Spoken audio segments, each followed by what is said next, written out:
ഈ ലക്നൗ പെൺകുട്ടിയുടെ കാര്യം നമ്മൾ മാത്രമാണ് ചർച്ച ചെയ്തത്. ഇപ്പോൾ തൃശ്ശൂരിലുണ്ടായ ഒരു സംഭവമായിട്ടും കേരളത്തിലെ ഒരു മീഡിയയിലും ആ വാർത്ത വന്നിട്ടില്ല.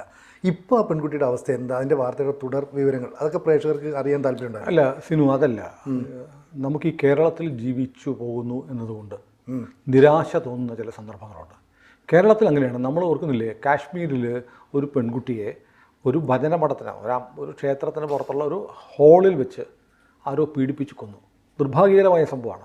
അതിൻ്റെ പേരിൽ കേരളത്തിൽ എന്തെല്ലാം ബഹളമായിരുന്നു അല്ലേ? അതെ, ഇവിടെ മെഴുകുതിരി കത്തിക്കൽ, വലിയ വലിയ പ്രതിഷേധങ്ങൾ, ചാനൽ ചർച്ചകൾ. എന്നാൽ ഒരു 15 വയസ്സുള്ള പെൺകുട്ടി, നമ്മൾ ഇന്നലെ മിനിഞ്ഞാന്ന് നമ്മൾ പറയാൻ വിട്ടുപോയൊരു കാര്യമുണ്ട്. ആ പെൺകുട്ടി ദളിത് പെൺകുട്ടിയാണ്.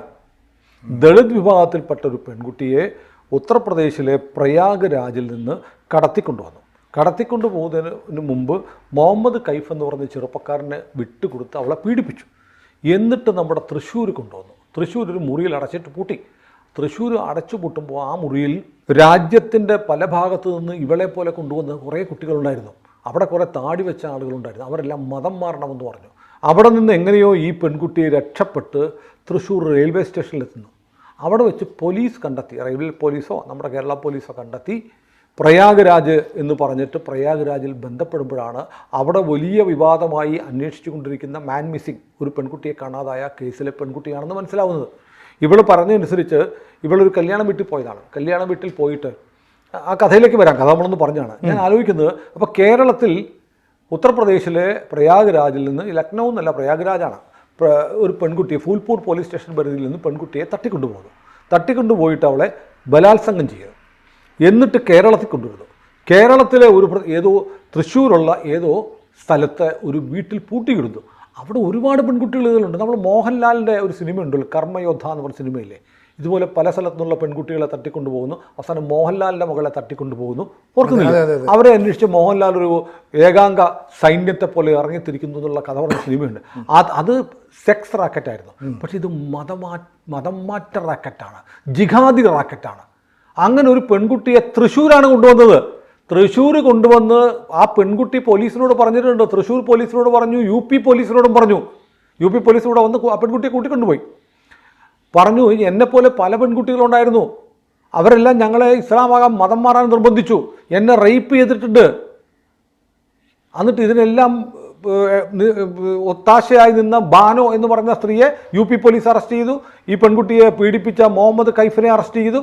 അപ്പോഴാണ് ഇതിനെല്ലാം ഒത്താശ ചെയ്ത ഒരു താജ് മുഹമ്മദ് ഉണ്ട്, അവൻ തൃശ്ശൂർക്കാരനാണെന്നറിയുന്നത്, അവൻ തൃശ്ശൂരുണ്ടായിരുന്നു അറിയുന്നു.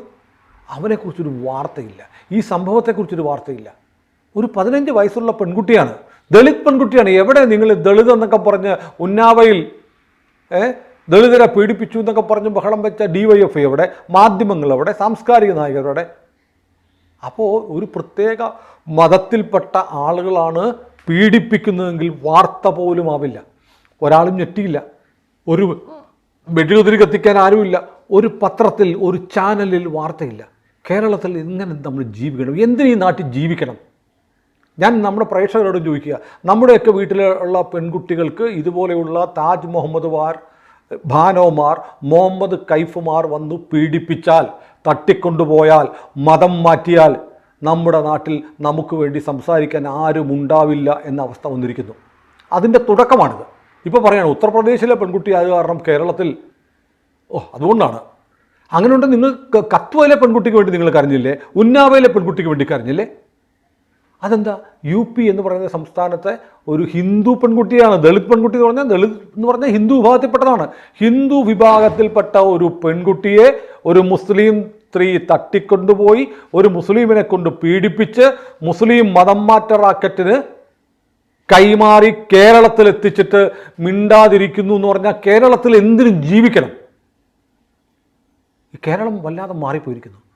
നമ്മൾ ഈ പറയുന്ന പോലെ സുംബ ഡാൻസ് പാടില്ല, രാവിലെ 9 മണിക്ക് ക്ലാസ് നടത്താൻ പറ്റില്ല, ആണിനും പെണ്ണിനും ഒരേപോലത്തെ ജെൻഡർ ന്യൂട്രൽ യൂണിഫോം പാടില്ല എന്ന് പറയുന്നത് മാത്രമല്ല, അതും മതസംഘടനകളുടെ ഫത്വയാണെങ്കിൽ ഇവിടുത്തെ മാധ്യമങ്ങൾ, ഇവിടുത്തെ സാംസ്കാരിക പ്രവർത്തകർ എല്ലാം സ്വയം ഒരു ഫത്വ അണിഞ്ഞിരിക്കുകയാണ്.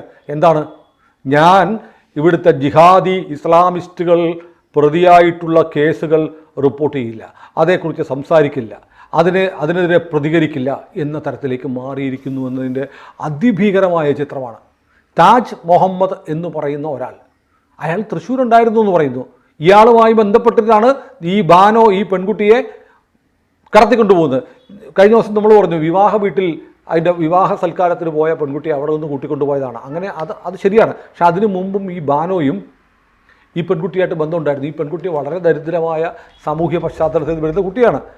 ഈ ദരാക്ഷ ബാനോ എന്ന് പറഞ്ഞ സ്ത്രീ ഇടയ്ക്കിടയ്ക്ക് ഇവിടെ കാണും. ഇവർക്ക് ചെറിയ പൈസ കൊടുക്കും, ചോക്ലേറ്റ് മേടിച്ചു കൊടുക്കും, ക്യാൻവാസ് നല്ല ഹോട്ടലുകളിൽ കൊണ്ട് ഭക്ഷണം മേടിച്ചു കൊടുക്കും. ഈ ബാനോൻ്റെ സാമ്പത്തിക പശ്ചാത്തലം ഉത്തർപ്രദേശ് പോലീസ് അന്വേഷിച്ചതായിട്ട് പറയുന്നു. ബാനോ വലിയ സമ്പന്നയൊന്നുമല്ല. പക്ഷേ അവൾ ഈ പെൺകുട്ടിയും കൊണ്ട് നഗരത്തിലെ ലക്നൌവിലെ പ്രയാഗ്രാജിലേക്ക് വലിയ ഹോട്ടലുകളിൽ കൊണ്ട് ഭക്ഷണം മേടിച്ചു കൊടുക്കും. എവിടുന്ന് പണം? അപ്പോൾ പുറകിലാരുണ്ട്? പുറകിലാരുമുണ്ട്. എന്നിട്ടാണ് ഇവൾ കല്യാണ വീട്ടിൽ വെച്ച് ഈ കുട്ടിയോട് പറയുന്നത്, നീ ഇങ്ങനെയൊക്കെ പോയിട്ട് നിനക്ക് നല്ല ജോലി, നല്ല താമസം, നല്ല ഭക്ഷണമൊക്കെ കിട്ടും, പിന്നെ ഇതൊന്നുമല്ല, ഇസ്ലാമിലേക്ക് വന്നാൽ നല്ല ജീവിതം അടിമുടി മാറും, നീ വാ എന്ന് പറഞ്ഞു. ദരിദ്രമായ പശ്ചാത്തലമുള്ള വീട്ടിലെ കുട്ടിയാണ്, ജീവിക്കാൻ നിവൃത്തിയില്ലാത്ത കുട്ടിയാണ്, ദളിത് പെൺകുട്ടിയാണ്. വളരെ പെട്ടെന്ന് അതിനെ പ്രലോഭിപ്പിച്ച് അതിനെ കടത്തിക്കൊണ്ടുപോയി അതിന് ഒരു കാരണവശാലും തിരിച്ചു പോകരുതെന്ന് ഉറപ്പിക്കാൻ വേണ്ടി മുഹമ്മദ് കൈഫ് എന്ന ചെറുപ്പക്കാരനെ വിളിച്ച് അവനെ പീഡിപ്പിച്ചു കഴിഞ്ഞ് ഇവൾ ഓടി വന്ന് പറയുന്നത് ഈ ബാനോയോടാണ്. എൻ്റെ ഇങ്ങനെ ചെയ്തു എന്ന് പറയും. ആ പരിഹാരം ഉണ്ടാക്കാം എന്ന് പറഞ്ഞ് വീണ്ടും കൊണ്ടുപോകുന്നു, ഡൽഹിക്ക് കൊണ്ടുപോകുന്നു. ഡൽഹിയിൽ നിന്ന് നേരെ തൃശ്ശൂർക്ക് കൊണ്ടുവരുന്നു. തൃശ്ശൂർ കൊണ്ടുവന്ന് പൊട്ടിയിടുന്നു. ബാനോ പോകുന്നു. അപ്പം ബാനോ എന്ന് പറയുന്ന ആളുടെ ചുമതല തീർന്നു, കൈമാറി കൊടുക്കുക, ഈ ഗ്യാങ്ങിന് കൊടുക്കുക. കേരളത്തിൽ അങ്ങനെ പെൺകുട്ടികളെ തട്ടിക്കൊണ്ടുവന്ന് മതം മാറ്റി ലൈംഗികമായി പീഡിപ്പിക്കുന്ന ഒരു റാക്കറ്റ് മതത്തിൻ്റെ മറവിൽ പ്രവർത്തിക്കുന്നുണ്ട് എന്ന് വ്യക്തമായി കഴിഞ്ഞു അല്ലേ? എന്നിട്ട് എവിടെ അന്വേഷണം, എവിടെ വാർത്ത, എവിടെ പ്രതികരണം? കേരളം ഞെട്ടുന്നില്ലല്ലോ. ഞെട്ടേണ്ടതാണ്. ആകെ നമ്മൾ മാത്രം ഇത് പറയുന്നുണ്ട്. അതിൻ്റെ പേരിൽ നമ്മൾ ടാർഗറ്റ് ചെയ്യപ്പെടുന്നത്. നമുക്കൊരു പ്രശ്നമില്ല. ഇത്തരം കാര്യങ്ങൾ വിളിച്ചു പറയാൻ തന്നെ തീരുമാനിച്ചാണ് നമ്മൾ ഇറങ്ങിയിരിക്കുന്നത്. ഇത് പറയുമ്പോൾ ഒരു മതത്തിൻ്റെ എതിരാന്ന് പറയും. നമ്മൾ മതത്തിൻ്റെ എതിരില്ല. തിന്മ കാണിക്കുന്നത് ആരാണോ അത് പറയും. അത് ഒരു മതത്തിൽപ്പെട്ട ആളുകളാണെങ്കിൽ പറയാതിരിക്കാൻ പറ്റുമോ? നമുക്ക് അത്തരം തിട്ടൂരങ്ങളൊന്നും നമുക്ക് ബാധകമല്ല. പക്ഷേ ഇത് കഷ്ടമാണ്, ദയനീയമാണ്. കേരളം ഭരിക്കുന്ന ഒരു മുഖ്യമന്ത്രിയുണ്ട്, ഇവിടെ വനിതാ കമ്മീഷനുണ്ട്, ബാലാവകാശ കമ്മീഷനുണ്ട്, ഇപ്പോൾ പുതിയ DGP വളരെ കുലീനനായ മാന്യനായ ഒരു ഓഫീസർ DGP ആയി വന്നിട്ടുണ്ട്. എന്താണ് സാർ ഇങ്ങനൊരു സംഭവം കേരളത്തിലുണ്ടായിട്ട്? എവിടെയായിരുന്നു തൃശ്ശൂരെ ആ കേന്ദ്രം? അന്വേഷണം നടത്തിയിട്ടുണ്ടോ? ആരാണ് ഈ താജ് മുഹമ്മദ്? മലയാളിയാണോ, തൃശ്ശൂർക്കാരനാണോ, അതോ UP-കാരനാണോ? അങ്ങനെ അയാൾക്ക് എന്താണ് ഇതിന് ബന്ധം? കേരളത്തിലെ അയാളുടെ ഏർപ്പാട് എന്താണ്? അന്വേഷിക്കട്ടെ. ഒന്നുമില്ല. UP പോലീസ് പെൺകുട്ടി UP ആയതുകൊണ്ട്, UP-കാരി ആയത് കാരണം ഇവിടെ ഒരു പ്രശ്നം. UP-കാരനെ തല്ലിക്കൊല്ല അല്ലേ? അതെ, UP-കാരനെ തല്ലിക്കൊല്ല. ഹിന്ദു ആണെങ്കിൽ, UP-കാരൻ മുസ്ലിം ആണെങ്കിൽ നമ്മൾ സട്ടക്കുട്ടഞ്ഞിടിക്കും. നമ്മളുടെ മനുഷ്യാവകാശ പ്രവർത്തകരും നമ്മുടെ രാഷ്ട്രീയ പ്രവർത്തകരും നമ്മുടെ സാംസ്കാരിക നായകരും നമ്മുടെ മാധ്യമങ്ങളും അങ്ങ് വിജൃംഭിച്ച് നിൽക്കും. ഇതൊരു പെൺകുട്ടിയല്ലേ? എൻ്റെയും നിങ്ങളുടെയും ഒക്കെ വീട്ടിലുള്ള നമ്മുടെ മകൾ, നമ്മുടെ സഹോദരി. ആ പെൺകുട്ടിയെ ഒരു മതം മാറ്റ റാക്കറ്റ് പീഡിപ്പിച്ച് ഇവിടെ കൊണ്ടുവന്ന് ഞാൻ ഭയപ്പെടുന്നു ഈ പെൺകുട്ടിയെ പോലെ ആ മുറിയിലുണ്ടായിരുന്ന ബാക്കി പെൺകുട്ടികൾ എവിടെ പോയി? അവരാരുടെ ലൈംഗിക ബൊക്കോ ഹറാം അല്ലേ? ബൊക്കോ ഹറാം അവർ ഒരു സ്കൂളിലേക്ക് വന്നിട്ട് ആഫ്രിക്കയിൽ, നൈജീരിയയിൽ 100-500 പെൺകുട്ടികളെ പിടിച്ചുകൊണ്ട് പോയി. എവിടെയാണെന്ന് അറിയില്ല. അതുപോലെ ബൊക്കോ ഹറാമിനെ പോലെയുള്ള സംഘടനകൾ പ്രവർത്തിക്കുന്ന പോലെ ചെറിയ പെൺകുട്ടികളെ തട്ടിയെടുക്കുന്ന വർഗീയ മതഭ്രാന്തന്മാരുടെ സംഘമാണോ തൃശ്ശൂരിലുണ്ടായിരുന്നത്? അപ്പോൾ കേരളത്തിൽ അത്രയൊരു സംഘം പ്രവർത്തിക്കുന്നു എന്നല്ലേ കരുതേണ്ടത്? എന്നല്ലേ നമ്മൾ പലയിടത്തും കേട്ടിട്ടുണ്ട്. അതുപോലെയാണോ? ഇപ്പോൾ ആ പെൺകുട്ടിയെ അവിടെ കൊണ്ടുവന്നു, പെൺകുട്ടിയെ കോടതി മുമ്പാകെ പറഞ്ഞു. ഇതെല്ലാം പെൺകുട്ടി കോടതി മുമ്പാകെ പറഞ്ഞു. അവിടെ ഹാജരാക്കി UP പോലീസ് ഹാജരാക്കിയിട്ട് പറഞ്ഞു, എൻ്റെ ഇസ്ലാമിലേക്ക് കൊണ്ടുപോകാൻ വേണ്ടി ശ്രമിച്ചു, ജിഹാദി പ്രവർത്തനം നടത്തണമെന്ന് പറഞ്ഞു. ഇപ്പോൾ എന്ന് പറഞ്ഞ് അവൾക്കുണ്ടായ തിക്താനുഭവങ്ങൾ തൃശ്ശൂർ എന്നെ കൊണ്ടുവന്നു, തൃശ്ശൂർ വീട്ടിൽ പാർപ്പിച്ചു, അവിടെ വേറെയും പെൺകുട്ടികളുണ്ടായിരുന്നു ഒക്കെ. UP-യിലെ കോടതിയിൽ ഈ പെൺകുട്ടി ഇന്നലെ മൊഴി കൊടുത്തു. എന്നിട്ട് ഈ 2 പേർ, ദരാക്ഷ ബാനോ, മുഹമ്മദ് കൈഫ് എന്ന് പറയുന്ന പീഡിപ്പിച്ചവൻ ഉൾപ്പെടെയുള്ളവരെ റിമാൻഡ് ചെയ്തു. ഇപ്പോൾ നൈനി ജയിലിൽ അടച്ചിരിക്കുകയാണ്. മാത്രമല്ല ഇതിനകത്ത് തീവ്രവാദ സ്വഭാവം ഉണ്ടോ എന്ന് കണ്ടെത്താൻ വേണ്ടിയിട്ട് ഉത്തർപ്രദേശ് സർക്കാർ ആൻറ്റി ടെററിസ്റ്റ് സ്ക്വാഡ് ATS-ന് ഈ കേസ് കൈമാറിയിരിക്കുന്നു. തീവ്രവാദ വിരുദ്ധ സ്ക്വാഡിന്. ശ്രദ്ധിക്കണം, ഉത്തർപ്രദേശ് പോലീസ് ഈ കേസ് ഇന്നലെ കൈമാറിയിരിക്കുന്നത് തീവ്രവാദ വിരുദ്ധ സ്ക്വാഡിനാണ്. അത്ര നിസ്സാരമല്ലാത്ത ഈ സംഭവം നടന്നിട്ട് കേരളത്തിൽ അത് വാർത്ത പോലും ആവുന്നില്ല. ഇത്രയും ദിവസമായിട്ടല്ലേ? 28-ാം തീയതിയാണ് പെൺകുട്ടിയെ കാണാതെ പോയത്. 28-ാം തീയതി അവിടുത്തെ ഫൂൽപൂർ എന്ന് പറയുന്ന പോലീസ് സ്റ്റേഷൻ പരിധിയിലുള്ള ലിൽ ഹട്ട് എന്ന് പറയുന്ന ഗ്രാമത്തിൽ നിന്നാണ് ഈ പെൺകുട്ടിയെ കാണാതെ പോയത്. ഇത്രയും ദിവസമായിട്ട് എന്താണ് കണ്ടുപിടിക്കാത്തത്? നമ്മുടെ പോലീസും ഒരു കേസ് എടുക്കേണ്ടത്. എനിക്കറിയില്ല കേസ് എടുത്തിട്ടുണ്ടോ എന്ന് അറിയില്ല. ചിലപ്പോൾ എടുത്തിട്ടുണ്ടാവും. പെൺകുട്ടിയെ കിട്ടിയപ്പോൾ FIR ഇട്ടതിന് ശേഷമായിരിക്കും അവളെ ഉത്തർപ്രദേശിൽ കൈമാറിയിരിക്കുന്നത്. പക്ഷേ ഇവൾ പറഞ്ഞ കേരളത്തിൽ ഉണ്ടെന്ന് പറഞ്ഞതിനെക്കുറിച്ച് അന്വേഷിക്കണ്ടേ? തീർച്ചയായിട്ടും അന്വേഷിക്കുന്നുണ്ടോ എന്ന് അറിയില്ല. കാരണം നമ്മൾ പോലീസൊന്നും പറഞ്ഞിട്ടില്ല. ശരിക്കും തൃശ്ശൂരെ ഉത്തരവാദിത്തപ്പെട്ട പോലീസ് അധികാരികൾ ഇങ്ങനൊരു സംഭവം ഉണ്ടായെന്നും ഞങ്ങൾ അന്വേഷിക്കുകയാണെന്നും ഈ പെൺകുട്ടിയെ കൈമാറുകയാണെന്നും ഒക്കെ മാധ്യമങ്ങളോട് പറയേണ്ടതാണ്. എത്രയോ കാര്യങ്ങൾക്ക് ഇവിടെ വാർത്താ സമ്മേളനം നടത്തുന്നുണ്ട്. അപ്പോൾ വല്ലാത്ത ഭീതിപ്പെടുത്തുന്ന ഒരവസ്ഥയിലേക്ക് കേരളം മാറിക്കൊണ്ടിരിക്കുകയാണ്.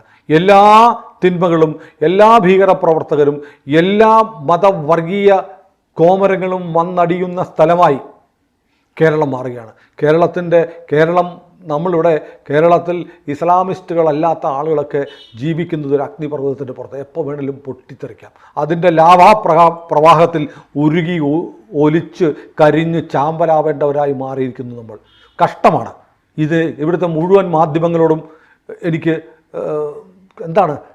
ലജ്ജ തോന്നുന്നു, പുച്ഛം തോന്നുന്നു. കേരളത്തിലെ സാംസ്കാരിക പ്രവർത്തകരോട് സഹതാപം തോന്നുന്നു. എന്തിനാണ് നീയൊക്കെ ജീവിച്ചിരിക്കുന്നത്? പോയി ആത്മഹത്യ ചെയ്തൂടെ? ഇങ്ങനെ ഇരിക്കപ്പിണ്ടം വെച്ച ആളുകളെ പോലെ ഇവിടുത്തെ സാംസ്കാരിക പ്രവർത്തകർ, ഇവിടുത്തെ പൊതുപ്രവർത്തകർ, ഇവിടുത്തെ രാഷ്ട്രീയ പ്രവർത്തകർ, ഇവിടുത്തെ മാധ്യമ പ്രവർത്തകർ മാറുന്നത് കണ്ടിട്ട് ലജ്ജ കൊണ്ട് നമുക്ക് ശിരസ് കുലിക്കാനേ പറ്റൂ. ഒരു പെൺകുട്ടിയുടെ അവസ്ഥയാണ്. എവിടെ പോയി? ഞാൻ ആലോചിക്കുന്ന ആ പെൺകുട്ടിക്ക് പറ്റി അവളെ തിരിച്ചു കിട്ടി. പക്ഷെ ഈ പെൺകുട്ടി പറഞ്ഞ ആ മുറിയിലുണ്ടായിരുന്ന ഒട്ടേറെ മറ്റു പെൺകുട്ടികൾ എവിടെ? കേരളം ഇത് കേൾക്കണം. കൂടുതൽ വാർത്തകളും വിശേഷങ്ങളും നിങ്ങളിലേക്ക് എത്താൻ ABC മലയാളം സബ്സ്ക്രൈബ് ചെയ്യുക, ബെൽ ബട്ടണും അമർത്തുക.